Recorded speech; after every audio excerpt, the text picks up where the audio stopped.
From John, I've heard you talk about Erickson's interactional approach and his intrapersonal approach. What are these? Okay, well, these actually come from Ernest Rossi. This is his way of identifying what Erickson did. The interactional approach is really his work with tasking that went off into that whole field of couple therapy, strategic therapy, family therapy, etc.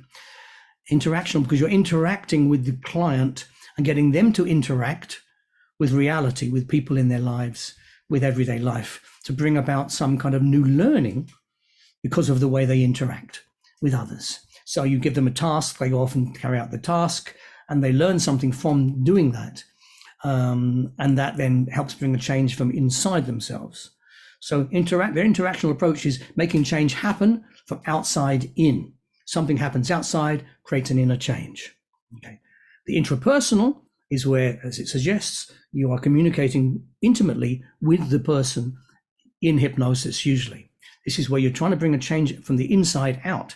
So you're bringing about a change or new learnings with the hypnosis and using the unconscious mind, which then brings about an external change in the client's behavior.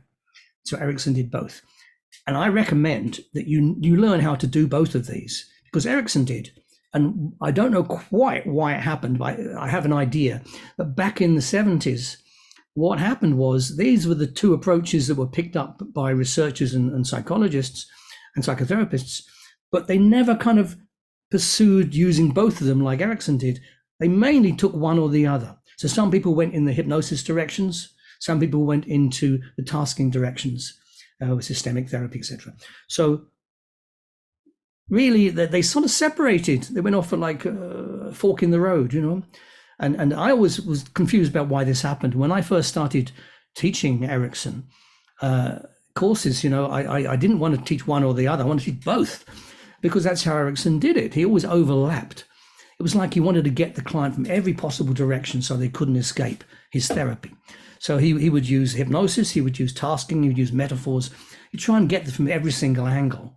And not only that, when he was using hypnosis, he'd use indirect suggestion as well, throwing stuff. So basically throw it all at the wall and see if it sticks. But also importantly, you're getting the client to interact and be involved in the therapy itself. They're not just passively sitting there. They're doing something in the therapy when they're sitting there, but also doing something out there in the world. The client has to do that. Sometimes you might get clients come along and say, please, I want you to fix me.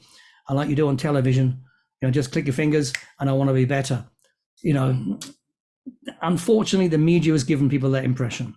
But that's not how it works. We don't go like that, you're better, that's changed. We want the client to actively be involved in the change process in the hypnotherapy session. They're actively involved in what you're doing with them, what you're suggesting they experience and see and hear and feel, etc. And phenomena, they get hypnotic phenomena, and actively involved in the world back where they have their problem, in the context in which they have their problem, to bring about some changes there as well. Or you give them tasks where they go somewhere else completely new and learn something different.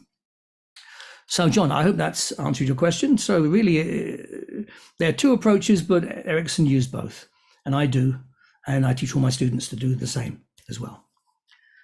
I got a question from Phil.